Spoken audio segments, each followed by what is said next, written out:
Willis's approach is not specific to Trump. She's deployed this powerful law in other untraditional ways, even before she rose to this job.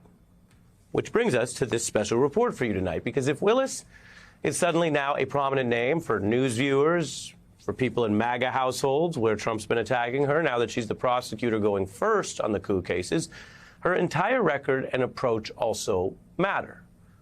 It can inform how these trials go, whether she starts racking up a winning streak on her way to defendant Trump or hits hurdles in a strategy that charges high and wide.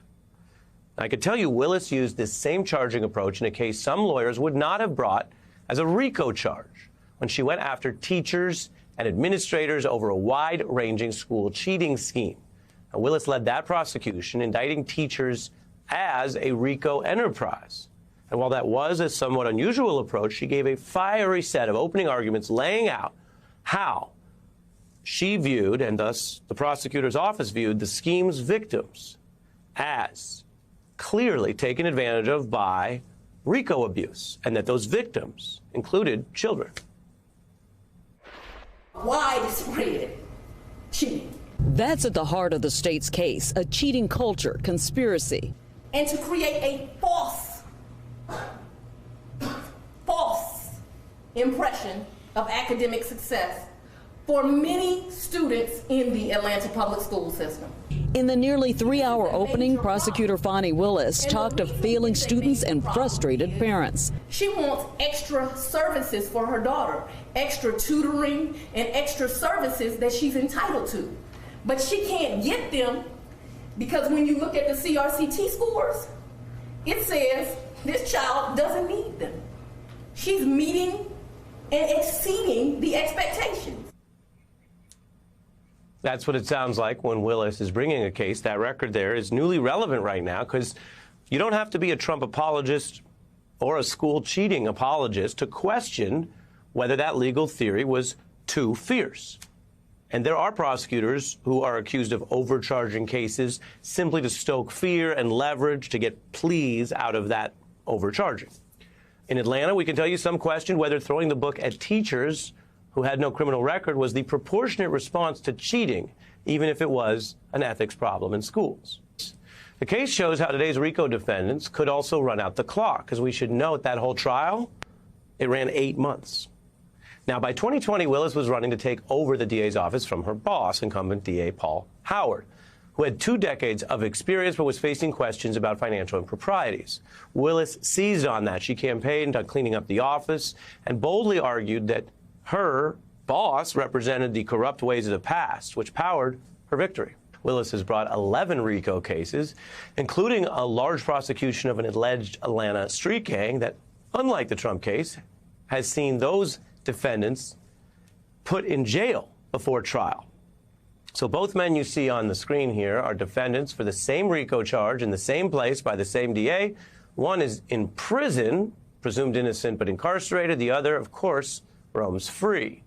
That case also controversial because Willis cited apparent fiction and song lyrics as truthful evidence, drawing criticism from both free speech advocates, civil libertarians, and civil rights leaders who said that approach, along with other racial discrepancies in the jurisdiction, were wrong, that black defendants were not being treated fairly, a double standard that, of course, relates to Atlanta's history as well, and who is incarcerated before trial in the bond system. I can tell you Willis has faced down those critics, vehemently pushing back on the idea that anything about her work or her background would accept any discrimination. I'm an HBCU graduate, Howard University Bison. My father is a former, and I guess always, a Black Panther. I take a lot of pride in being black in America. And in our special report here, this is a significant part of her history, part of it that she, of course, brings up, but also helps you show a little bit of who she are and how she is and how she got to this place. Because her father was a member of the Black Panther Party at one point, seen as a militant and often anti-law enforcement group. His legal career was on the other side of what Willis does now, a former Black Panther, a criminal defense lawyer representing defendants against prosecutors, as the New York Times reports. We actually found footage of Mr. Willis, a rising advocate in that movement, We're going to put it in the context of that era because he was discussing how people that he worked with in that civil rights resistance saw police like LAPD as the enemy and how he was inspired by Malcolm X and MLK. We considered LAPD to be the enemy. We thought that they were nothing but trouble. They weren't there to help us, as supposed to do, because we just saw them as an occupying army. I have met two prophets in my life. Two prophets. We want freedom by any means necessary. I met Martin Luther King and I met Malcolm X. We want justice by any means necessary. We want equality by any means necessary. Dr. King could get us so riled up. He had charisma. I don't know how to explain it, okay? You just believed in him. We've got some difficult days ahead.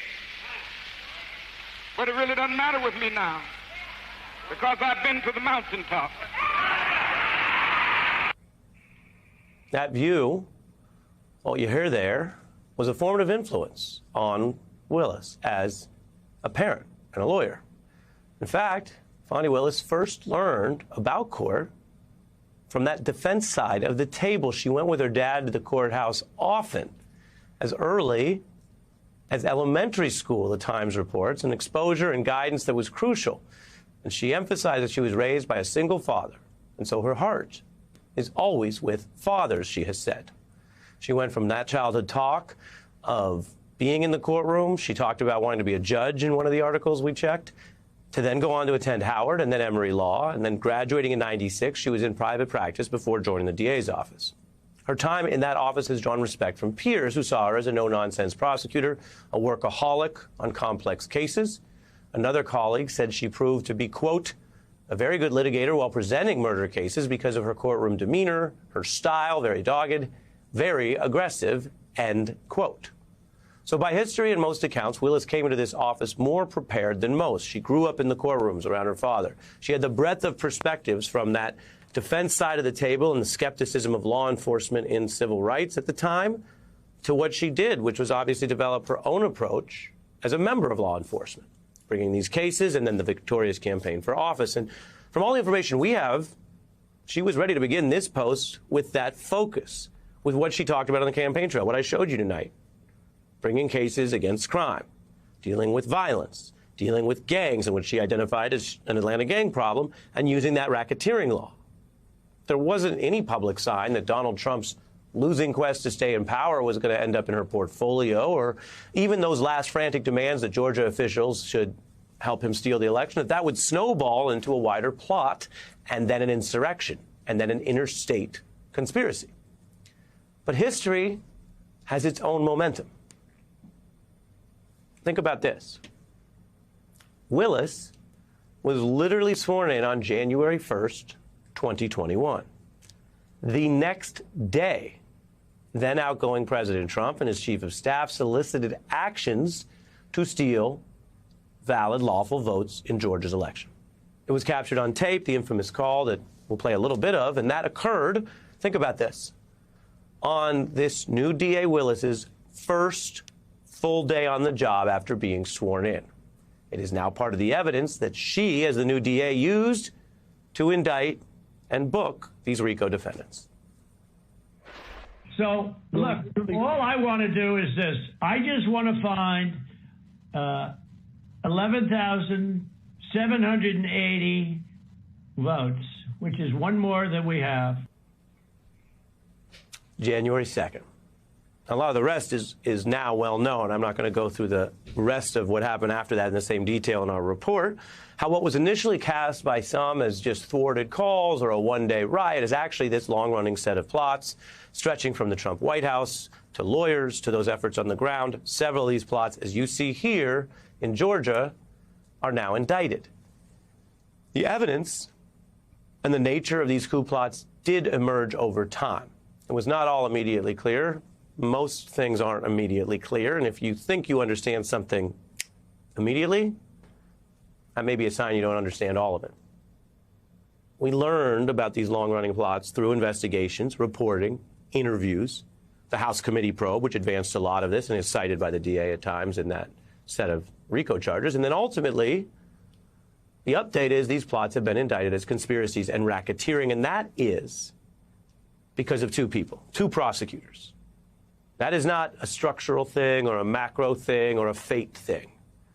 That choice to do what had never been done before as a matter of history and precedent is that two prosecutors decided this was a time to act and not defer. And if that meant making precedent, so be it. If it meant risking their reputations, their legal careers, if the thing goes sideways, if it meant risking how they're viewed by those peers, in her case, I'm praising her, so be it. Willis vowed she was going to do the, quote, right thing no matter how long it took or what public scrutiny came. I don't care if the world is watching. I'm going to do it because it's the right thing to do. Yeah.